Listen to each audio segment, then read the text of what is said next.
All right, thank you, everyone. Welcome to another of our monthly Essex BCI Annual Engineering webinar series. We have another very exciting guest today, but before we get started with her presentation, I'm just going to give you a very brief introduction about ourselves. So these are some of the core Essex BCI staff. We pride ourselves in doing interdisciplinary research. So we have a psychologist here, we have computer scientists. We don't have neuroscientists in the lab, but we do collaborate with some externally. And we have multiple research avenues open. So there are some people who specialize on neurorehabilitation. There are people working on collaborative brain-computer interfaces. We have neurofeedback. So yeah, it's a very big team. And these are some of our facilities, which I won't go in detail, but we're always open to collaborating with everyone and anyone. So everyone who's here is invited to reach out if there's any projects you'd like to explore. And that's basically us in a nutshell. So follow us on Twitter or LinkedIn. We have a new website on LinkedIn for the lab, in which we advertise the seminars as well. But today, I'm just gonna go straight into our speaker of the month. So we have Professor Anne-Marie Brouwer, who's gonna be talking about monitoring attentional engagement through interpersonal psychological synchrony. Anne-Marie Brouwer is a senior scientist at the Netherlands Organization for Applied Scientific Research, and she's a part-time full professor in mental state monitoring at Radboud University, or the Donders Centre in Nijmegen. Hopefully I'm not butchering. Yeah, she's laughing. I'm definitely butchering the pronunciation there. She studied experimental psychology and obtained her PhD on eye-hand coordination research in 2002 at the Erasmus MC in Rotterdam. Following her postdocs at the Max Planck Institute in Tübingen and the University of Rochester in New York, she started working at TNO in 2007, and since then, her main topic of research is brain-computer interfaces and using brain and other physiological signals as potential sources of information about an individual's cognitive and emotional state, which is one of the things we're also working on, so that's really, really good. Anne-Marie works on basic research projects for and in collaboration with different parties, such as basic science funds, defense, and food industry. She's dedicated to explore the added value of physiological measures, connecting lab and real-life studies, and discussing the challenges that still exist and finding ways to cope with this. So welcome, Anne-Marie. I'm gonna stop sharing now, and the floor is yours. And remember, you're still muted. There you go. Thank you.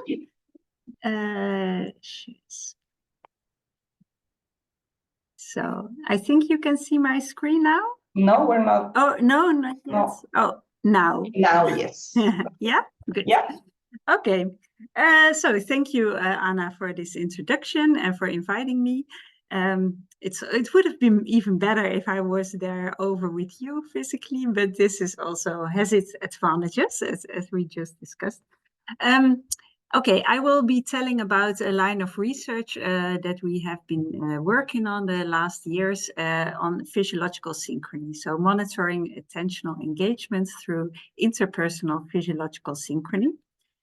But before I go into that, I will briefly tell you a little bit about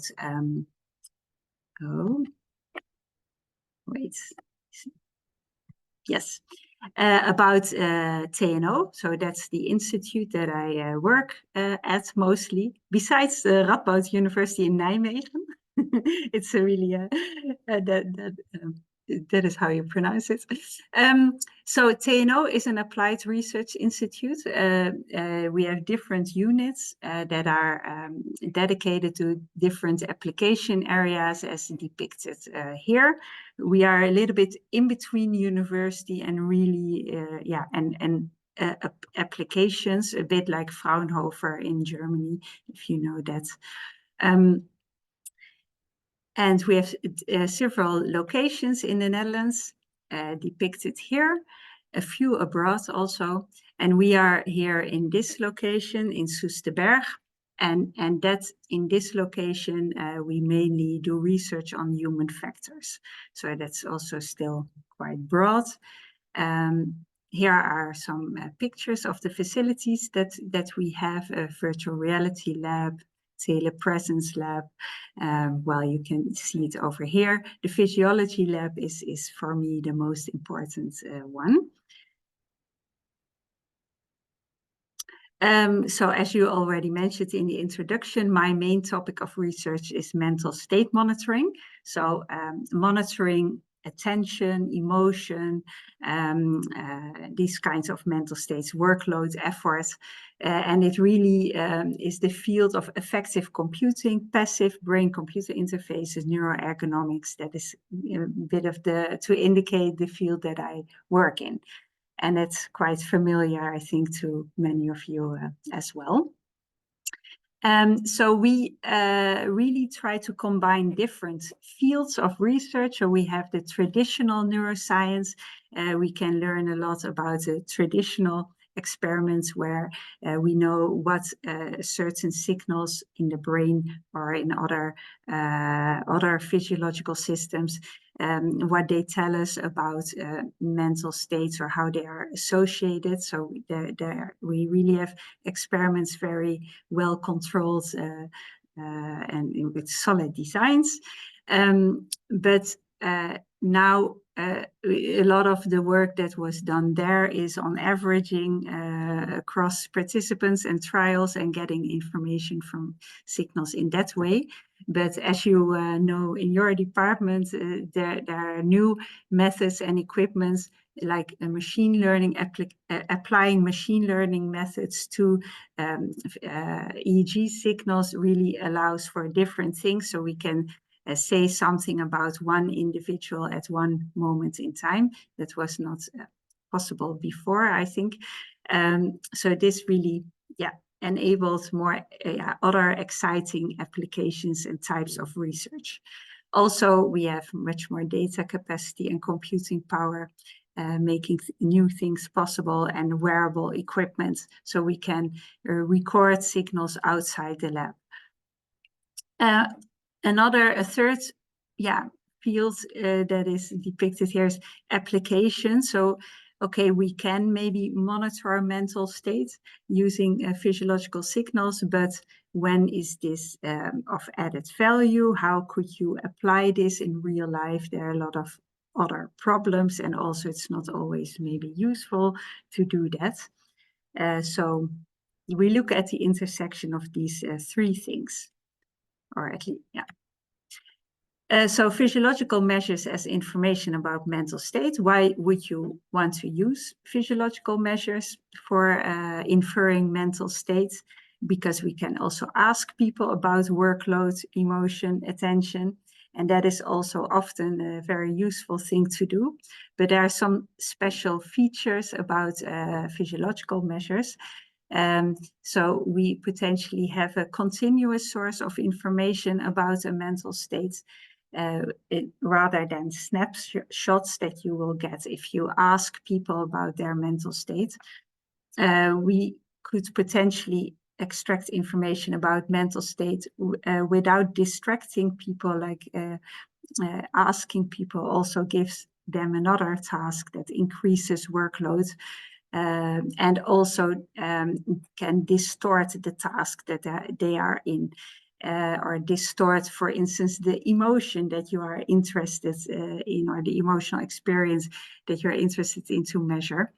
Also, verbal reports can be distorted, like response biases and these kind of things. So there is some added value from physiological measures. Envisioned applications are evaluating systems or products, or if you make it closed loop, so passive brain-computer interface type of, or adaptive automation type of application, you can improve human-computer interaction in real life. You can adapt a system to the current state of the user. So we are really interested also from going to from the lab to real life circumstances. But this is quite hard. There are really some challenges there. Firstly, in a lot of approaches where machine learning models are used, you need training data and you need a ground truth and mental state to train your model on. And as I just said, we want to be kind of independent of verbal reports, but often those verbal reports are used to train, to provide labels for training these models. So it's not always straightforward to get this ground truth mental state and to get training data. Also, often models are context specific. In addition, we often want to relate physiological data to events in the world, but we don't always have this information about events in the world. And sensors can be intrusive, like EEG sensors, for instance. Yeah, and there are a lot of, as you also know, a lot of people are working on this, solving these problems from very different perspectives. But the thing that I will be talking about today, this physiological synchrony, I'm quite enthusiastic about it as a measure because it kind of circumvents a lot of the problems that I list here. Okay, we started our research on physiological synchrony within this program, NeuroLab. It was on applied neuroscience for the benefit of youth. And there were 4 different strands in this program, and we were in the strand wearables. And what we asked ourselves was, how may wearables benefit youth in educational setting? So we looked into the future or the use case of monitoring attention in the classroom, and then we decided to focus on physiological synchrony as a candidate marker of attention in in groups such as in the classroom. So what is physiological synchrony? Exactly. We use this term to refer to the degree to which physiological measures of multiple people uniformly change. So both our heart rates go up and down at the same time, or EEG, or whatever physiological measure you may have. What you could expect this to happen, to have this synchrony, if the people respond to some event in the external world in the same way.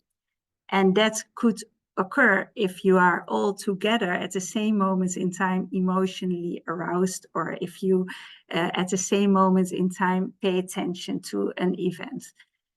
So we kind of describe this mixture of emotional arousal, attention as attentional engagement. So we think this could be indeed a marker of that.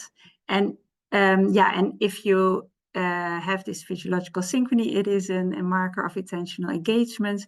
You could use that to identify events that draw attention or are considered relevant. And another broad application is to monitor externally directed attention in a group. So there was already research on it in EEG. So it had been found that moments of high physiological synchrony between viewers of a television series co-occurred with interesting events. A bit post hoc established, but that was quite appealing research.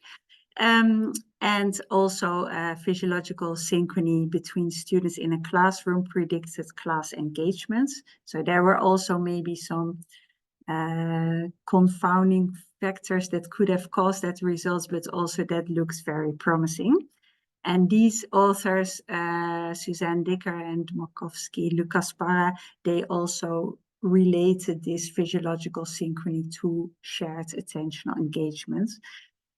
There is also a whole literature in peripheral physiology, like heart rate, or mainly or skin conductance.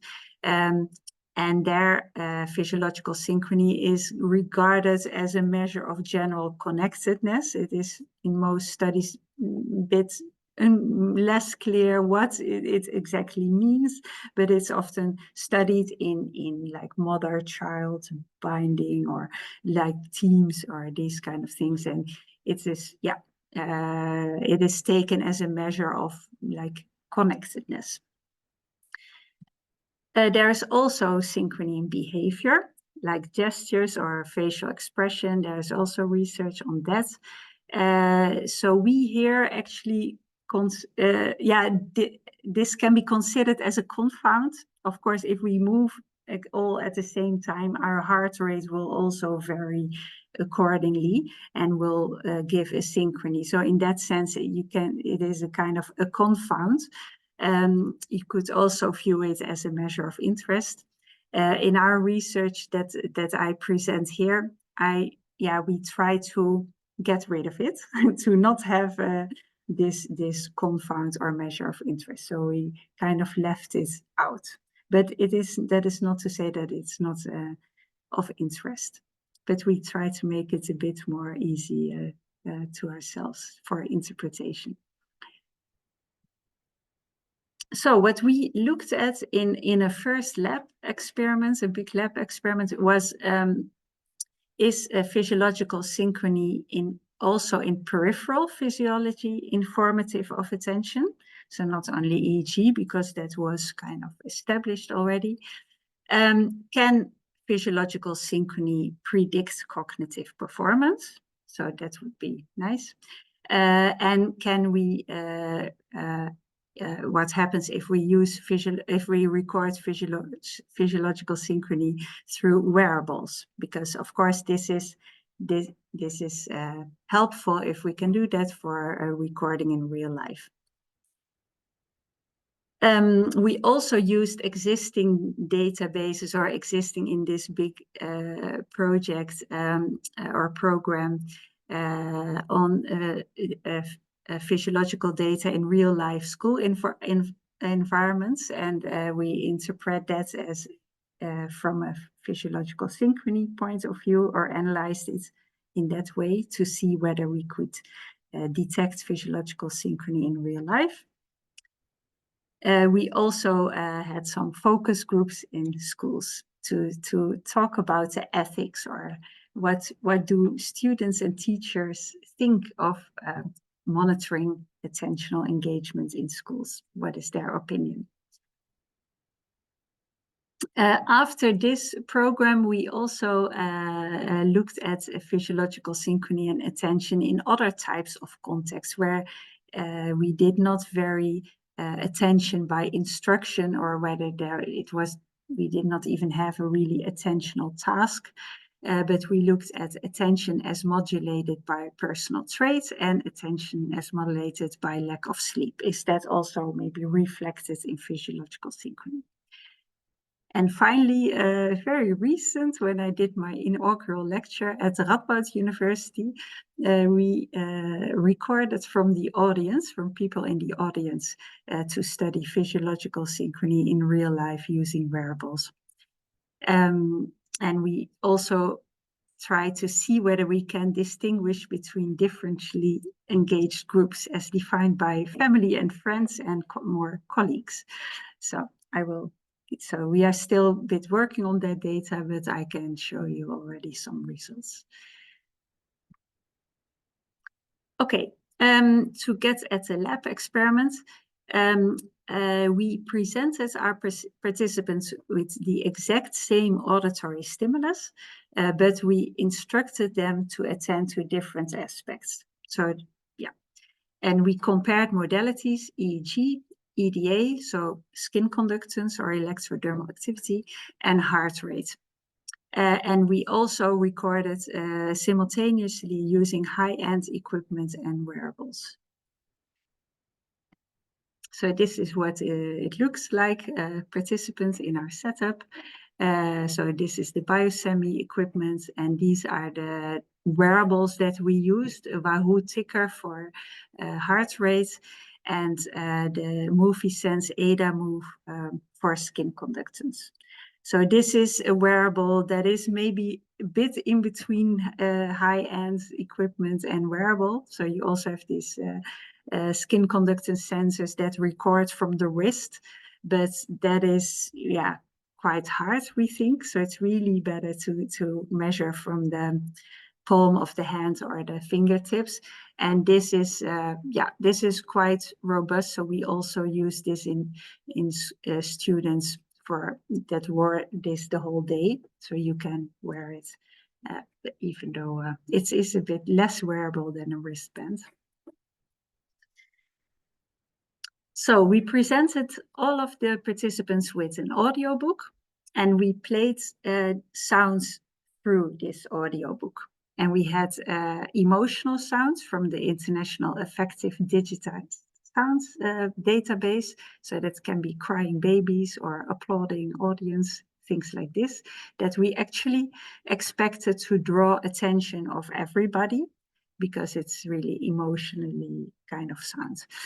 And also we presented sequences of tones, and that we did not expect that would draw everybody's attention, but only the people who were instructed to pay attention to that, and they were instructed to count the tones.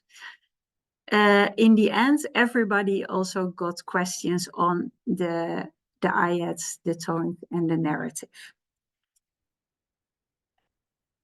So we had 13 participants. They are in the narrative attending group. We told them, please just focus on the audiobook story. And the other 13 participants are in the short stimuli attending group. And we asked them, please focus on the emotional sounds and count the beeps. So everybody heard the same, but different instructions. And then what we did is for all modalities, EEG, EDA, and heart rates, to classify the participants in the narrative attending group or the short stimuli attending group on the basis of the highest physiological synchrony. So we look at this unknown participant. Is the synchrony higher of this participant with this the group that was instructed in this way or the group that was instructed in that way? And then you can classify this unknown participants in one or the other according to the highest synchrony.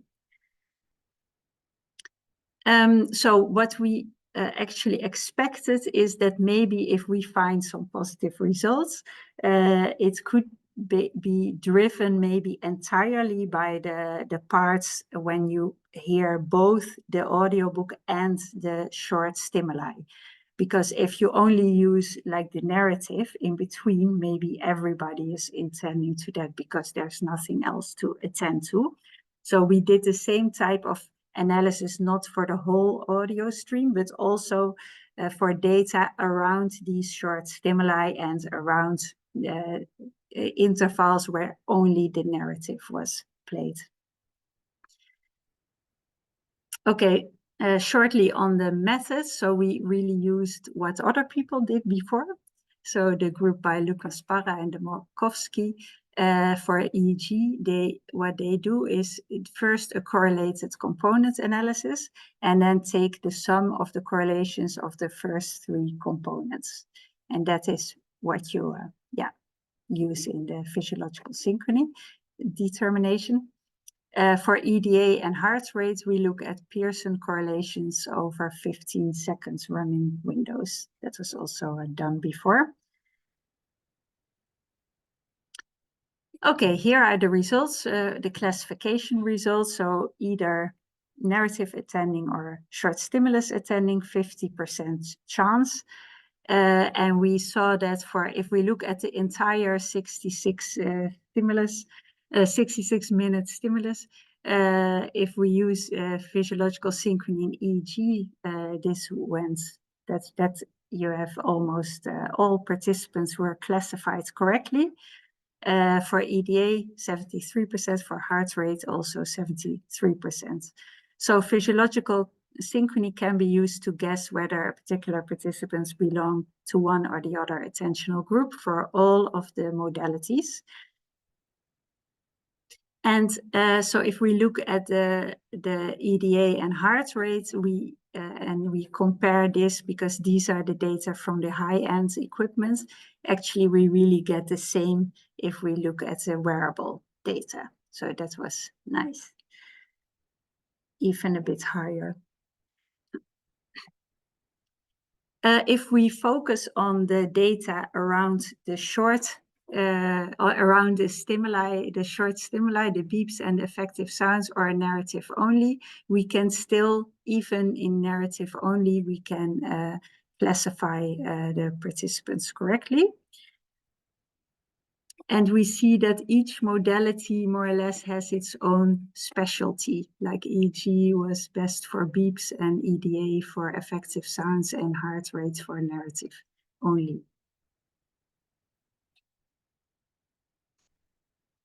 Okay, and now so I also told we ask questions to participants at the end of the 66 minutes. And attentional instruction indeed affected performance as we expected. So people in the narrative attending group answered more questions correct than the short stimulus attending group about the narrative. But the people in the short stimulus attending group better estimated the average number of beeps and remembers more effective sounds than the narrative attending group. But then it is interesting, like does physiological synchrony predicts this performance.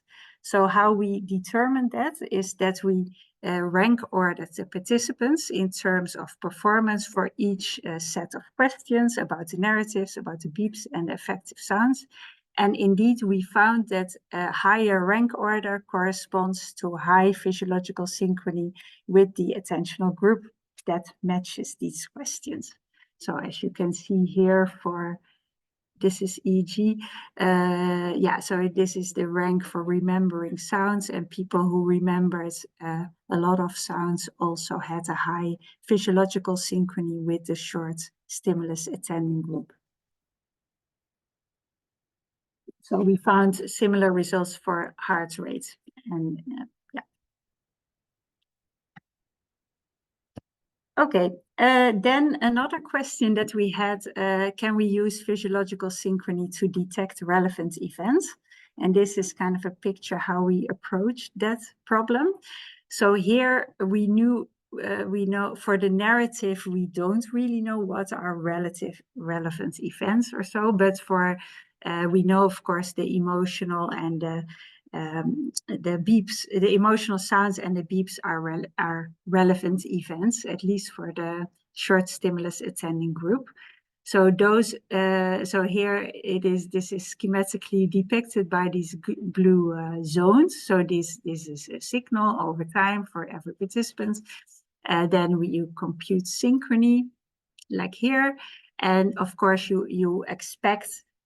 During this relevant event, synchrony is high. And then we can play with the thresholds, like what is high? And we can set the thresholds for synchrony at different levels. And then for every level, determine true positives, false positives, true negatives, and false negatives, and make this construct a ROC curve and determine the area under the curve for. And then, then you can look at this question. And we found that indeed we can detect relevant events above chance, where EEG is only sensitive for the beep stimuli, and EDA and heart rate sensitive for emotional stimuli. And we also constructed a multimodal metric, and that is maybe good to use, or if you don't know what are relevant events, are they more cognitive nature or more emotional nature?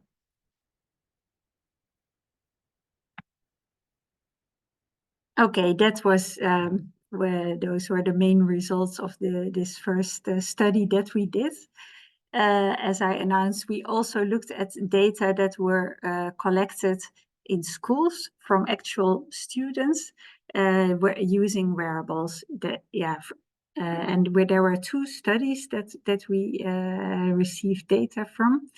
In one study, there were 86 high school students They were in different classrooms, and approximately 5.5 students were together in one classroom.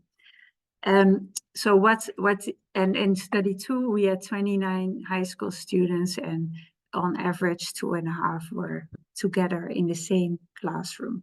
So what the idea here is can we use physiological synchrony to guess whether students are together in a classroom or not? Like we would minimally, so those students are exposed to the same external event, and they should have a higher synchrony than students in different classrooms. And this is indeed what we found for study 1. The heart rate synchrony was higher for students in the same class than in other classes. And also the EDA synchrony was higher in the same class than in other classes. And for study 2, we found the same trends, but that was not significant. So that was also the study with less students and less in one, on average in one classroom. And also these were other types of variables that may also have affected this. So the first study, they were the same variables as we used in that experiment that I just told you about. So we can distinguish between students attending the same class and students attending different classes using only physiological synchrony as determined using variables, but you need enough data.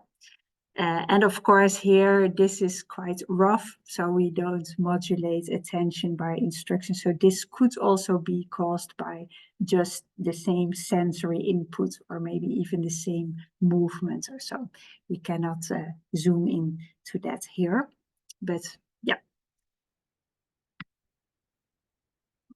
Okay, then I will tell you a bit about the focus groups we did. So it's quite descriptive, but it was really nice or interesting to visit those schools. The students were really interested, and they told us a lot. So yeah, we discussed with them about the usefulness and the risk or the disadvantages of using wearables for detecting attention in the classroom. And here are some fun quotes that they said. So we have a right not to pay attention, but also it could be great, anything, as long as our lessons become more interesting. And also they saw maybe it can help, it can be an indication to give help to students in trouble. It could be very demotivating for teachers. They see that nobody's actually paying attention. A teacher can use this to pick on us. And this was also very nice. In general, teachers are not great with technology. So if you make some application, then at least it should be very user-friendly. And you can look at these comments or the data that they provided us.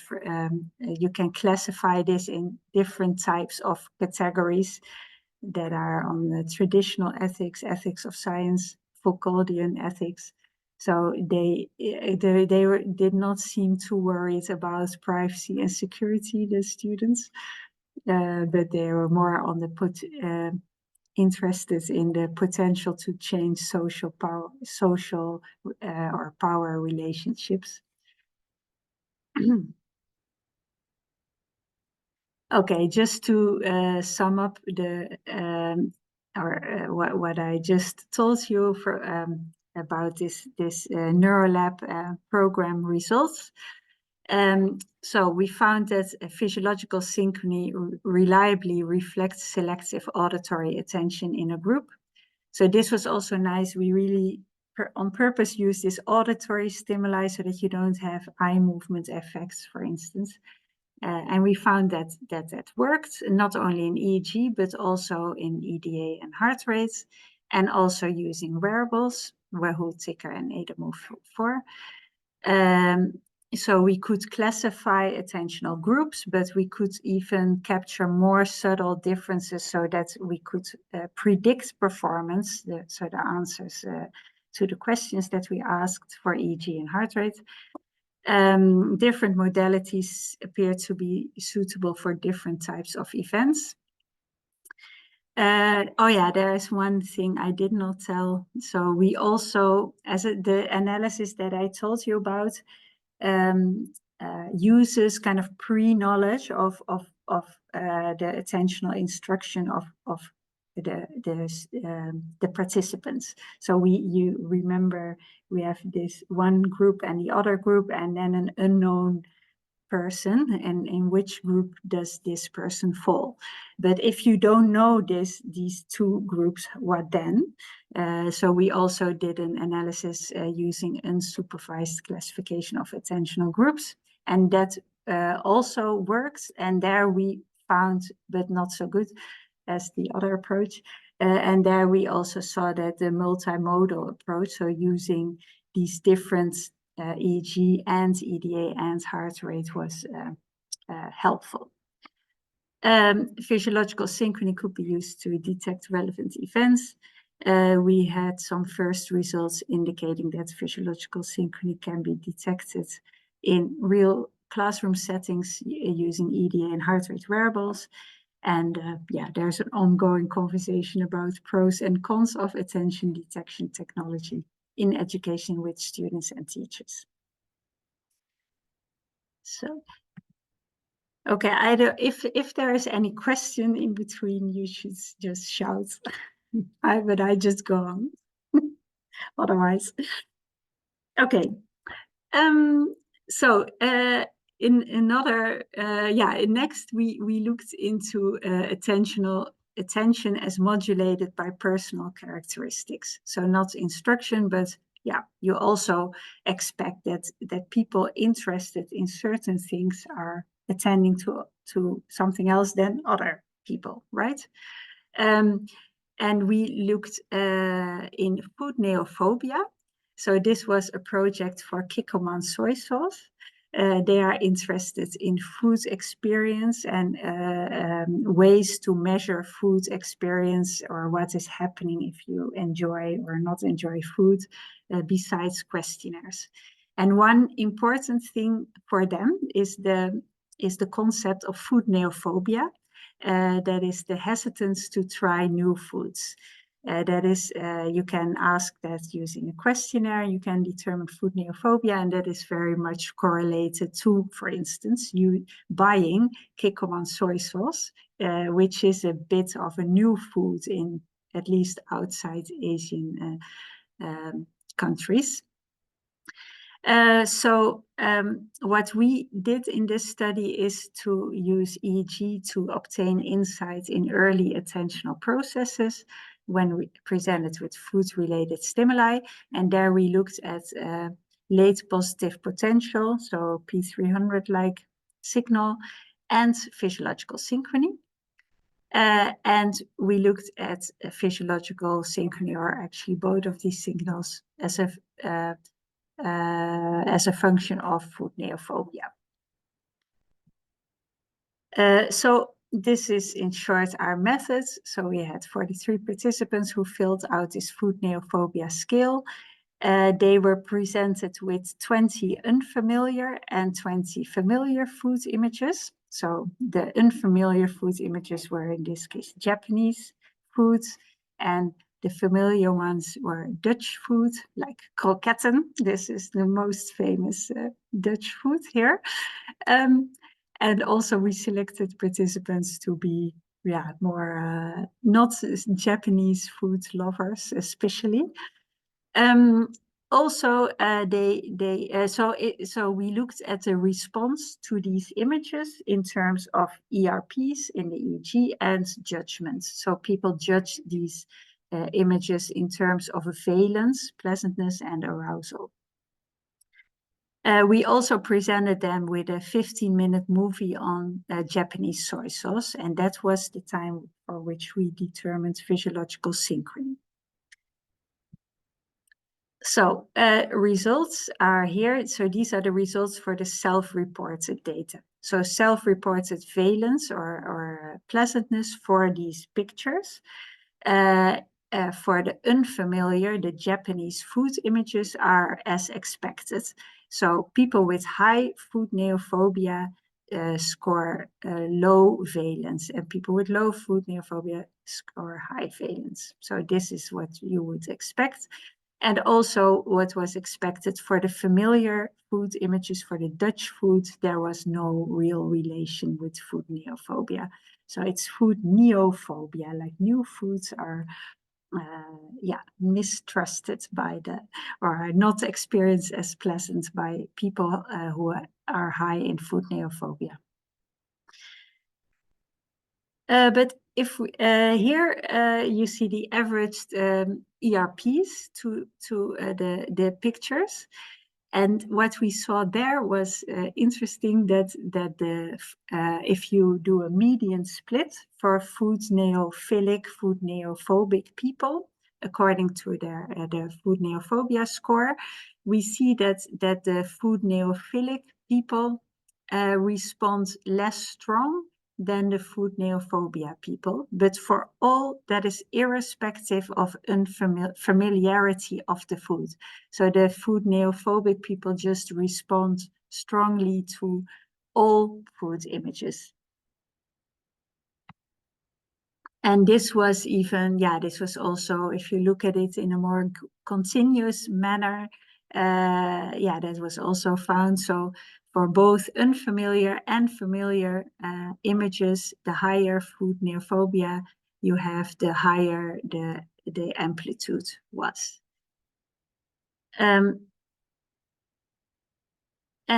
in accordance with this, more or less, was if we look at the movie part of the experiment, where they watched this movie about Japanese soy sauce, we also see that the higher food neophobia score, the higher the physiological synchrony, so corresponding to more attention to this food stimuli. So what we found here is that physiological varies with selective attention, not varied by attentional instruction, but modulated due to a personal trait, food neophobia. And this kind of broadens the potential application, we think, of physiological synchrony to monitor attention in natural environments.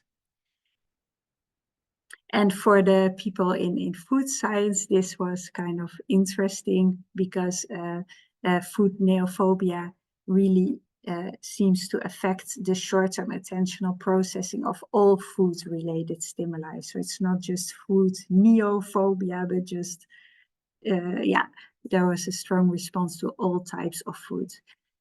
And this also showed that self-reports do not capture the entire food experience. Maybe it is also logical if you think of it, you see food and there's a strong response and then, oh, it's a familiar food, okay. They judge it then later on as still reasonably pleasant. But that was a nice finding. Okay, then this study, here we looked at attention as modulated by sleep deprivation. So if there is sleep deprivation, of course, there is a decrease in attention. And we were interested whether physiological synchrony predicts performance in a subsequent sustained attention task in cases that people are sleep deprived. So can we see errors coming based on physiological synchrony? So in this experiment, we had 53 participants who were sleep deprived for one night. So here you see a picture of our participants during the night. So they were there in groups of 8 or so. They stayed awake for the whole night, being guarded by our poor experimental leaders who also had to stay awake for a long time. Every hour, the participants went to their own laptop and they watched a 10-minute video. And there we determined physiological synchrony using, again, the same wearables for EDA and heart rate. And immediately after this video, they did a 10-minute psychomotor vigilance task, the PVT. So that is how that works is that you look at the monitor, there's this red square or rectangle, and every in between 2 and 10 seconds, counter appears, and you have to, when that appears, you have to press as quickly as possible as the space bar. And if you don't do this within 500 milliseconds, it's counted as a lapse.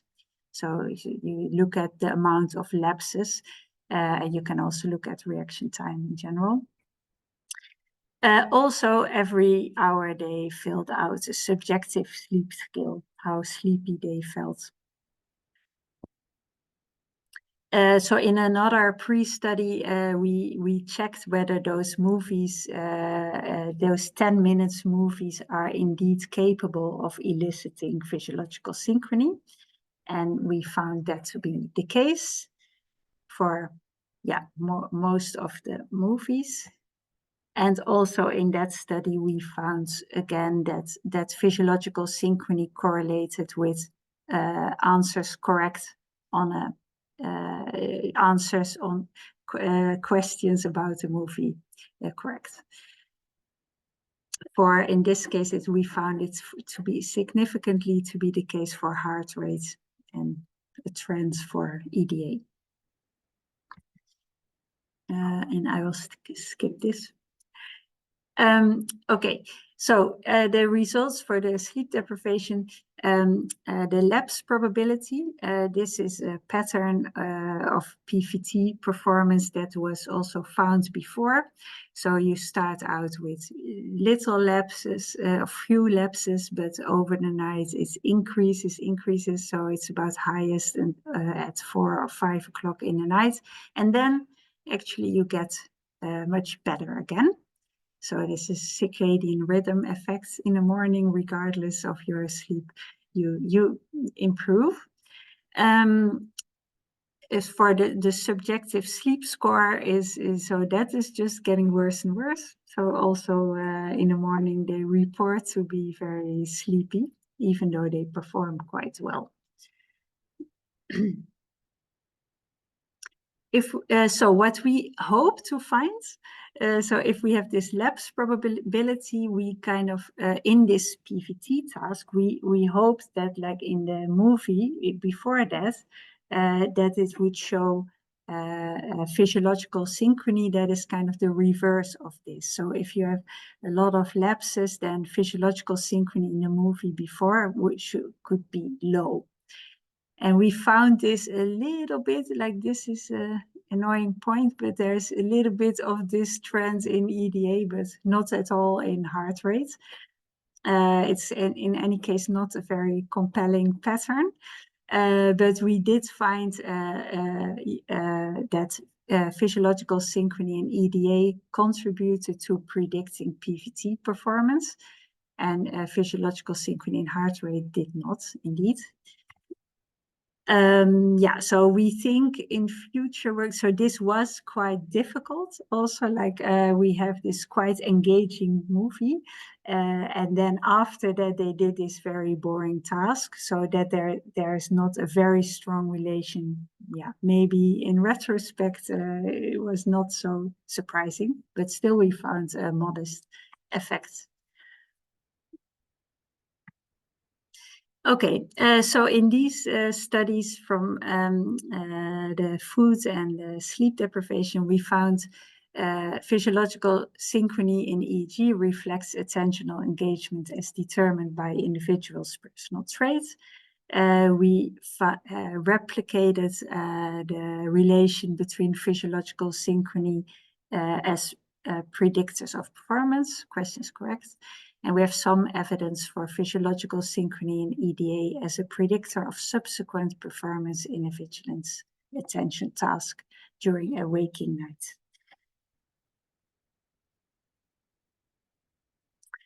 Okay, then the last experiment that I will shortly tell you about is really, as I said, we are still working on it. Yeah, that is attentional engagement during an inaugural lecture. So I gave my lecture end of last year in Nijmegen. Yeah, we wanted, this was a good opportunity to test whether physiological synchrony, in this case in EDA, works, yeah, or we can use that or find this in groups outside the lab. So is physiological synchrony above chance? Can we identify engaging events? How do results compare to a physical event? And can we distinguish between groups that are expected to differ in the pattern of attentional engagement? And this last thing we operationalized by recording of family and friends, 15 persons, and colleagues, 15 persons. So this is an impression of fitting the participants with the ADA Move 4 sensors. Here is a list of what we had as predefined engaging events during the lecture. So in the lecture, that was kind of a normal lecture, but still I put some engaging events, specifically engaging events in there. So there were slides with my brother on it, and like this is an example. And of course, this is maybe kind of a random person for my colleagues who don't know him, but my family and friends, they know him, and it has a special meaning for them to see this slide, or it can draw attention, especially from that group. Also, participants were asked, or the whole audience was asked, to stand up at some point to just have an idea how much physiological synchrony does that give us, or is induced also by physical movements. There was a counting case task in the lecture. There was an instruction to sing a song to induce some arousal. Also, there was an emotional video of, so in the context of our paradigm to elicit strong positive emotions, there was a video of my son that was also, of course, recognized mostly by family and friends and not by the other group. And there was also an announcement that I would display the rank order of participants' attention, also to start discussing the ethical questions around this type of research. But also this was a good way maybe to elicit arousal. And I did not actually display this. So what we found is that physiological synchrony was above chance for all, so 4 participants who did not work out to get good data, but for the remaining 26, we found physiological synchrony above chance for all of them. And it looks like we can identify engaging events. So here is physiological synchrony over time for my family and friends in pink, and the blue ones are my colleagues or more distant colleagues.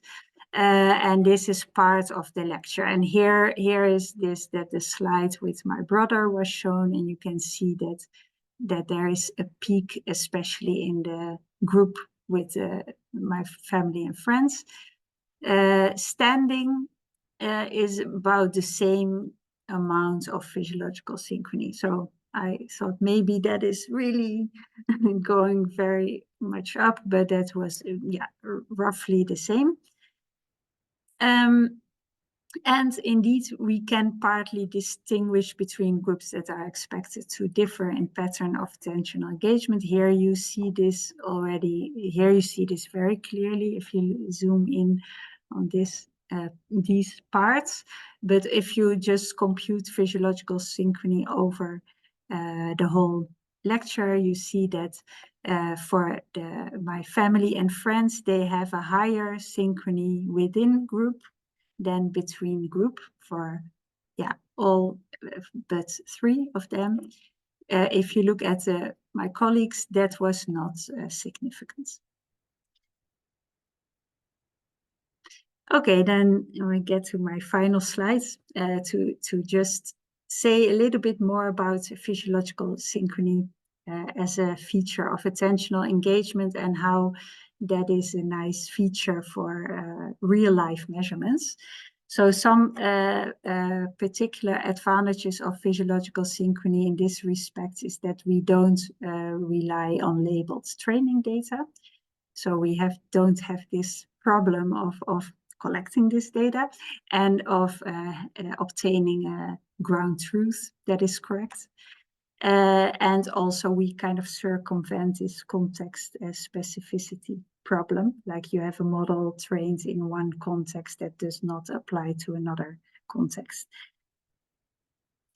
Also, the wearable sensors are informative, and that is also good for real-life context. So general directions of applications. So you might use maybe this physiological synchrony to evaluate certain or all individuals' engagements with a lecture or meeting implicitly or continuously over time. And actually that might be especially helpful in online education situations or situations like this, when I for instance, don't have a lot of feedback of a real audience, the attentional level. So maybe this could help in that. And maybe there you could also use camera-based measures. So we could maybe use it to detect relevant events and also in that respect identify what individuals consider relevant and how, for instance, novices and experts differ in that. And detecting oddballs, so students with attention disorder in a classroom, when does that occur? Or, is there a team member is fatigued? Okay, and this is my thank you slides. I really want to highlight the work of Ivo Stoeldreyer. So he is a PhD student who worked on all of the work that I just presented, and he recently graduated or got his PhD. And this is the whole consortium or the PIs from Neuralab and all these other people. So, and I want to thank you for listening.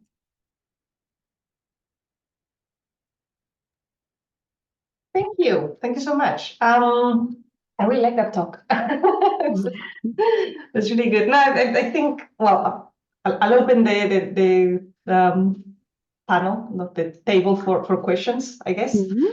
So please raise your hands if you, we already have one. Ricardo. Oh, hi. Very interesting talk indeed. Actually, Anna, maybe you would be the best person to ask this question, because I was going to ask, because Anna did in her PhD work on cats in movies, and one of the things that I think, if I remember correctly, Anna, we found is that the proximity between successive cuts was a predictor of the amplitude of the DRPs. Successive what? Cats? No. The cuts in movies are when you change from one particular scene to another. Sorry,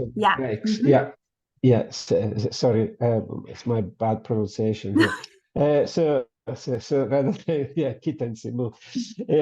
So basically the timing in between, so the length of time that you were on the same scene would be a predictor of the amplitude of the DRP when the actual cut came. And of course, there were other things. And Anna will, please, Anna, do fix my memory here. But I wonder whether with synchrony, you have an effect of delay of the gap, the time in between events, or whether you've observed it or not. But that's my question. I suspect that whatever affects the ERP amplitudes or amplitudes in skin conductance responses also affects the physiological synchrony. So like what was also a little bit suggested, was not a very direct comparison, but in the food neophobia study. So probably if you get a strong ERP because of these cuts, then there's also good potential to have a high physiological synchrony. So that is also what other people suspect, like for EEG, what is driving this physiological synchrony is kind of these ERPs. And the nice thing of physiological synchrony, rather than just looking at ERPs, is that you can be agnostic, like what is the point to lock the ERP to, if you don't know like what is the event. But probably it relates to that, at least how we computed physiological synchrony here, because there are also other ways you can look at power in the frequency spectrum, or there are other ways that you can do where it will maybe be a bit different. Thank you. I'm just writing down an idea. I think so. Yeah, my first question was kind of gonna go in the direction that Ricardo took, because I'm still working with a data set of people watching movies, and we're taking advantage of the fact of the high intersubject correlations to basically average across users, across participants within specific times. And now I thought, maybe actually we can look at whether this higher synchrony is a good predictor of the ERP amplitudes that come later, because we did not look at that. But one of the ideas we had, which is something you've been talking about today, was to look at whether we could detect, shifts of attention across time by using these averages across people. So you've given me some really nice ideas. I really enjoyed your talk. Again, open for questions, but in the meantime, I wanted to ask about the food experiment. So there was, I think in the slide, you had a bit in which people seemed to be eating something. I don't think you mentioned that part. There were also other research questions that we looked at. And because we also did for Kikkoman also an experiment on tasting soups, tomato soups and Asian soup and all other types of drinks, and look at the responses there. But I honestly now I forgot what came out of that, or whether we even analyzed it in this experiment. But if you are interested, so we did really elaborate experiments on that. Indeed. The sip size, we looked here at the sip size mostly. This was really related also to another. I can even tell you that we also in this experiment try to have some social pressure on liking Japanese or Dutch food. So we had different versions, like where people were primed, that we try to put like social pressure on liking one or the other. But the short message there was that we really could not induce any social pressure. So we did not find any effect. So we kind of collapsed the data, and that was,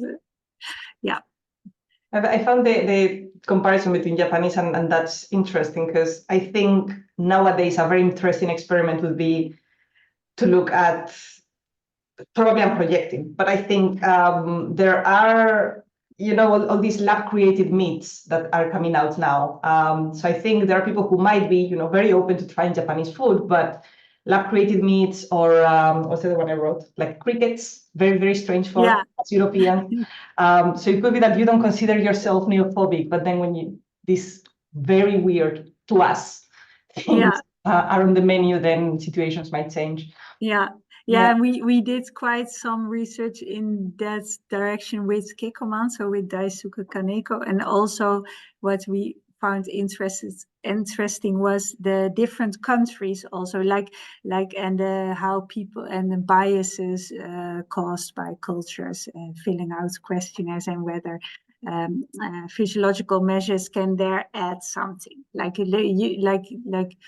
but also what you mentioned, maybe people will say, oh yeah, it's very good to eat vegetarian or this kind of new meat, but actually you see in the physiological data something else. So that could be interesting. Oh, Katarina. Katarina. Yes, well, first, very nice talk, and it was really very interesting. But they are still related to those, the choice of food for that experiment. I was wondering if instead you haven't considered personalizing the 2 items. Because well, I know that perhaps you considered people who are more or less familiar with the 2 items, but having a choice of items, and then people choose the one they are less familiar and the one they are the most familiar with, and then maybe you might have even more meaningful data if you do that before. Just that.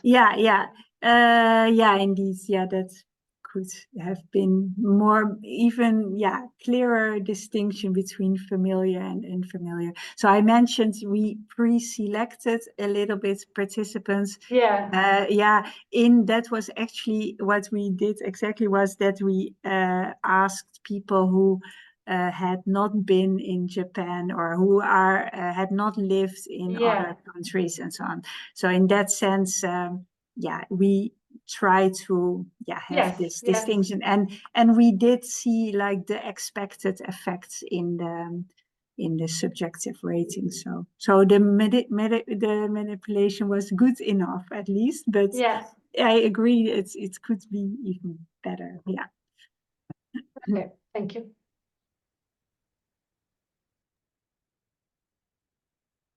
More questions?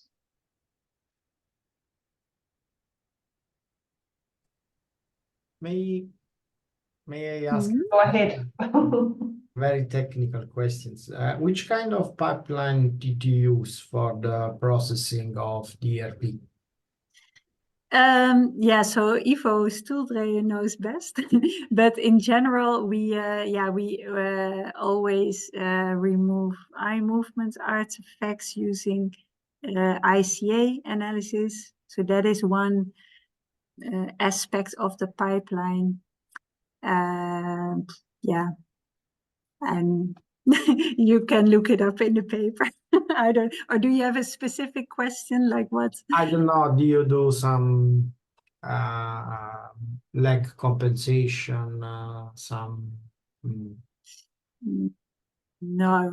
So we do more or less the usual, like some filtering and so on. But Okay, thank you. Sorry.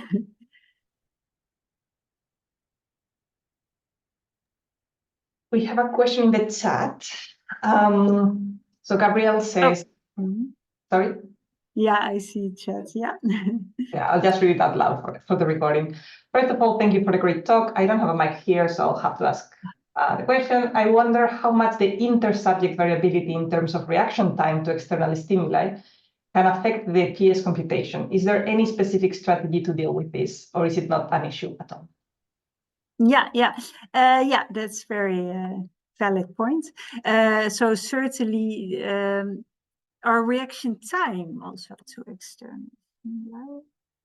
Because so I first read, or maybe that is what's intended, so the physiological synchrony will be determined just by the basic sensory stimulation, probably, like more or less regardless of top-down attention. But in our studies we did find that also plays a role, because we can manipulate it using these instructions or personal differences in personal traits. In terms of reaction time to Yeah, so it could also be maybe like, yeah, that some people are just responding quicker to certain external stimuli than others. So if you would have a strong variability in that, you will have less physiological synchrony indeed. And yeah, maybe that is what Vito was saying. Maybe you could try and optimize things by shifting it or do some compensation there. But yeah, we never kind of tried that. It is also, yeah, that also I wanted to say, I do think it will work better if you have clear onsets also maybe of stimuli, right? So like beeps or yeah, if you have, like with ERPs in general, probably stimuli that are good for eliciting that or that type of stimuli are also good for physiological synchrony. Though like a narrative, only narrative is good enough, or there you can also get the results. If, yeah, there will be some more variation in latencies, I expect.